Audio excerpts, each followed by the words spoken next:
पश्चिम बंगाल की राजनीति में राष्ट्रवाद और शिक्षा को लेकर बहस एक बार फिर तेज होती हुई दिखाई दे रही है।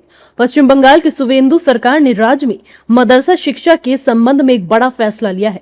अब पूरे बंगाल के सभी मदरसों में कक्षाओं से पहले सुबह की प्रार्थना के दौरान वंदे मातरम गाना अनिवार्य होगा। यह निर्देश सरकारी मॉडल मदरसों, सहायता प्राप्त संस्थाओं और बिना सहायता प्राप्त मदरसों पर समान रूप से लागू होगा।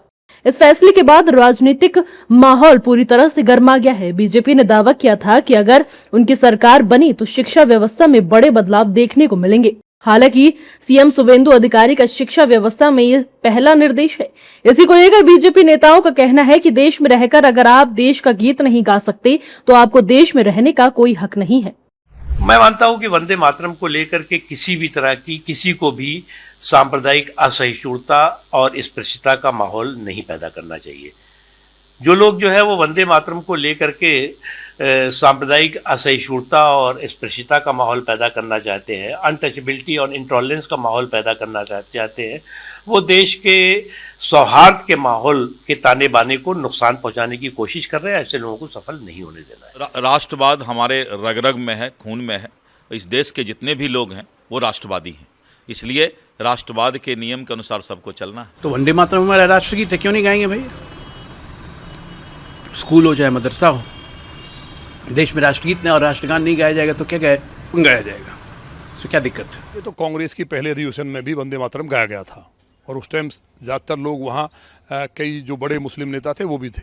ये तो यहाँ केवल मुस्लिम तुष्टीकरण के लिए जो इस तरह की बयानबाजी करते हैं, और ये होना ही चाहिए। अगर अपने देश का आप लोग गान नहीं गाएंगे, राष्ट्रगान नहीं गाएंगे, तो मुझे लगता है कि उस देश में राष्ट्रवाद का कोई मतलब नहीं है।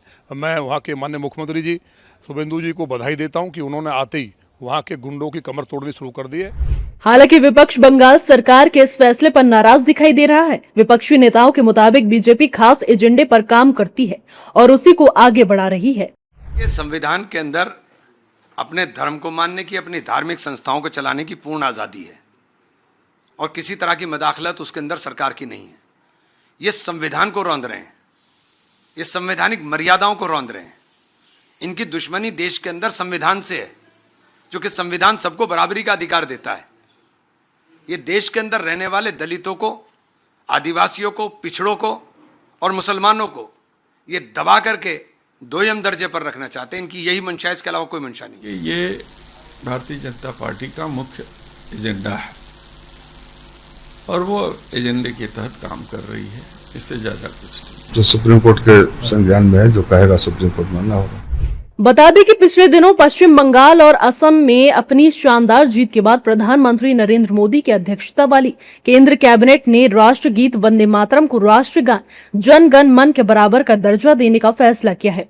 इसका मकसद वंदे मातरम को भी उसी कानूनी दायरे में लाना है जिसके तहत अभी राष्ट्रगान को सुरक्षा मिली हुई है। मौजूदा नियमों के तहत अगर कोई शख्स जानबूझकर राष्ट्रगान गाने से रोकता है या उसमें बाधा डालता है तो उसे 3 साल तक की जेल, जुर्माना या दोनों हो सकते हैं।